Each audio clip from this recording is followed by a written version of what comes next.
Today I'm making banana bread as one of something. I was just going to make it for fun, but then I thought of making a YouTube video for this. So please make sure to like and subscribe. Now I'm going to start. I already mashed up the bananas because that's when I got the idea, but mash them for like a minute or two till they get about like that gooey. And then after that, wait, I need to go grab my ingredient.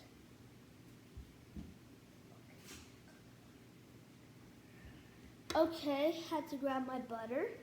So you're gonna cut it at 1/3 a cup, and then it should look like this, about this big. You can see the measurements on there. Now make sure to unwrap it. You don't have to. You can put it in like this and then take it out. But I like to unwrap it and put it in a bowl sometimes. You don't have to put it in a bowl, but I am going to. So I'm gonna put this in. You should start off for about 30 seconds to see what that does.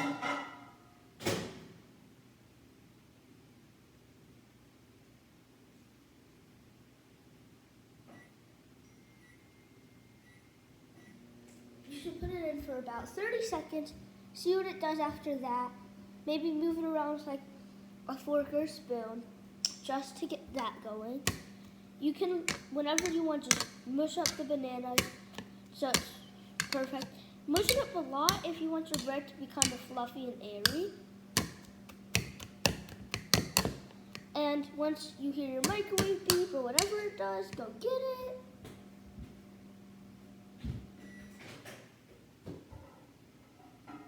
Yeah, so 30 seconds should be fine. It depends how good your microwave is. It should look like this. Now, wait.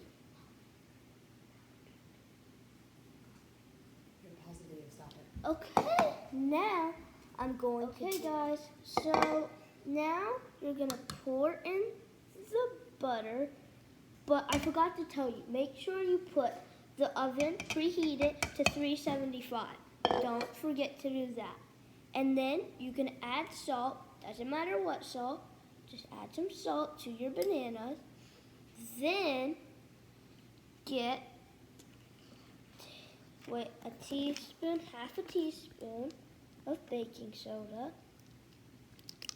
and then 3 cups of sugar. Right? 3/4 of 1 cup. Okay, wait. No, 3/4 of 1 cup of sugar. Sorry, I didn't measure this.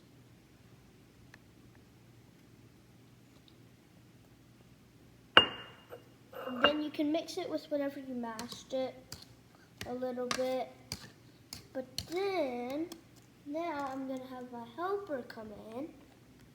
This is my mom. She's gonna be helping me, not with the stirring. She's gonna help me with the flour and with the vanilla. I just got her to come in for the vanilla because that was kind of hard. And we both get to do stuff at the same time. 1 teaspoon of vanilla. If you make a mistake, it doesn't matter. Crack your egg into the bowl. Get a fork or whatever special tool you have. You get the eggs all mixed up. You can get a whisk, doesn't matter. I have a special little egg thing that I do. Just spin it around, whisk the egg a little bit, mash it. That's what my mom's doing, and this is what I'm doing. That's what it should look like, about that color. If you have different eggs that are like more yellow, it doesn't matter. Okay, so once you're done and it looks like this a little bit, once it looks like this just a little, that looks good. Nice and frosty. Add in. Okay, now you're gonna add the eggs into your batter. Mix that up a little bit, or you can wait for the flour. My assistant is getting the flour right now, which is my mom. How much flour, Mom? How much flour? 1.5 cups of flour after you've gently, and this point you want to, And at this point, you want to take whatever you're mashing out and use a spatula. That is a lot better. Something like this. Or you can get a wooden spoon, doesn't matter.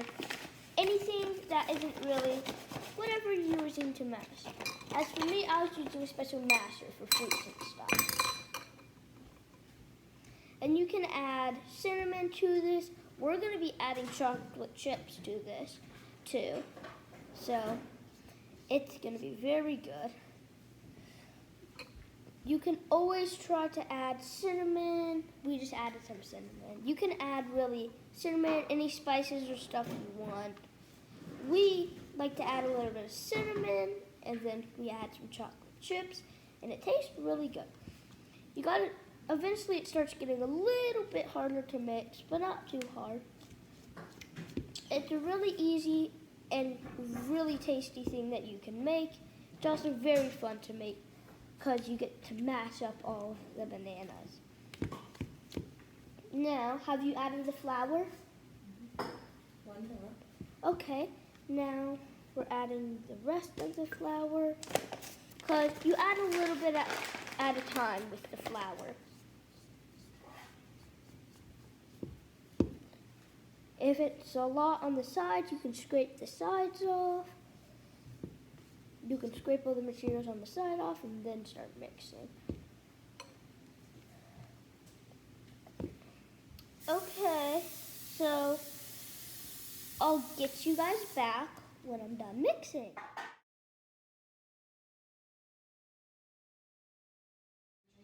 Okay, and once you get it nice and thick, about like that, make sure the pan that you're using is kind of tall, and make sure you spray it with like special spray, or you can put like melted butter in there and move it around.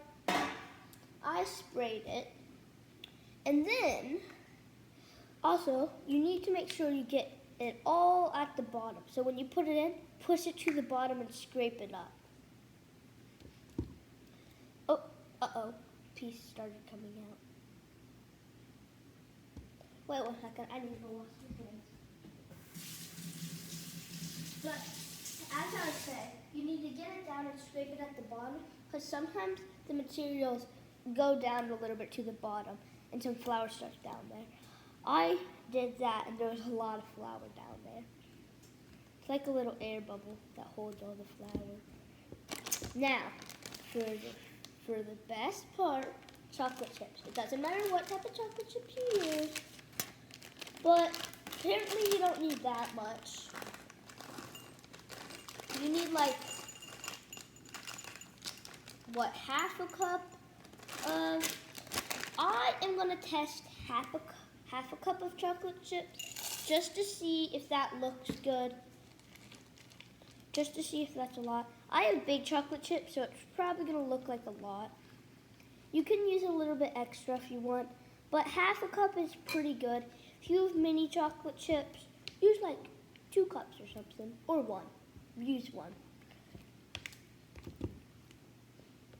So I think I'm gonna do just 1 whole cup of chocolate chips. So not 1.5 cups, just 1 whole cup altogether. Just 1 whole cup altogether. Wait 1 second. I need to go do. Guys, I'm back. I just had to open the door for somebody. That came over. That came. You might hear them in the background. Really, not too much. But you got a lot of chocolate chips. 1 cup, just 1 cup, should be fine. You still use a lot when you do 1 cup. And then if you have a clip or anything, make sure you clip it back up or put it back in the bag and put it away. I like to clean up while I'm making things, so I learned that by somebody named Chef. He's a really good cook. He came over for my birthday, and he came over for like a birthday, and he came over for just for like a dinner, and he came for another person's birthday that I was there. But he taught me lots of different good things about cooking. He has an Instagram. I'm not exactly sure what it's called, but he has an Instagram. And he taught me always clean up behind you. So if you have ingredients and you're waiting for something, you can get like a towel or something and clean up. I'm gonna get a little rag and wet it and wash the table that I'm working on. I have a pretty big kitchen space, but I'm still gonna just clean it up behind me. But make sure to go see if you can see Chef O's Instagram. He's really nice, and maybe he might even cook for you if you like find a way to ask him. He's a really good cook, and he let me cook with him while he was cooking too. So I've got my counter pretty clean. It looked pretty messy before. I like it to all look nice, and put away all your materials behind you. And also, a trick I didn't learn from Chef O, but what you should always do, hold your knife upside down by your side so you don't accidentally stab anybody, because a lot of people hold them like this, which looks very weird. You can wash your knife. I individually like to wash my special knives, like especially 1 by 1, because the dishwasher makes them dull.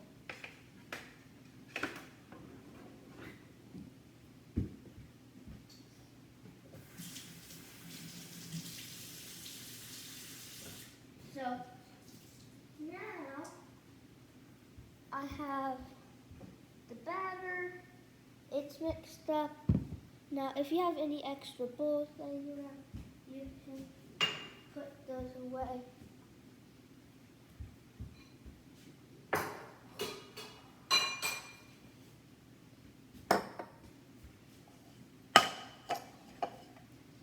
Any trash that's laying around, you can also put it away.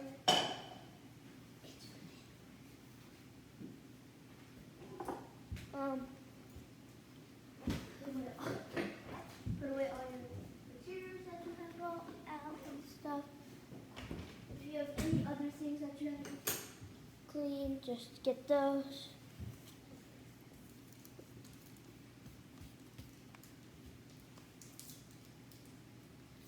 And clean the sides of your bowl so they have stuff coming out of it.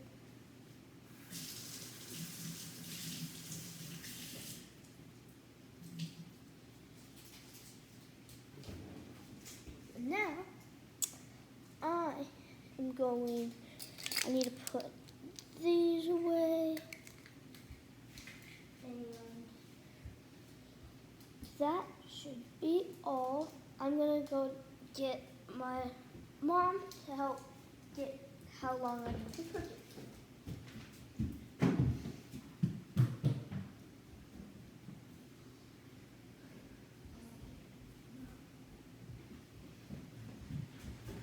Okay, I'm back.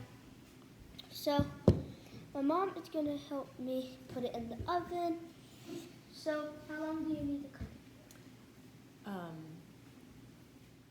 The recommended bake time for your banana bread is 55 minutes, so about an hour at 350 degrees. However, depending on your oven, you want to check after about 40 minutes. Use a fork and see if it springs back, and then it will be ready. Allow it to cool for at least 30 minutes before eating. Enjoy!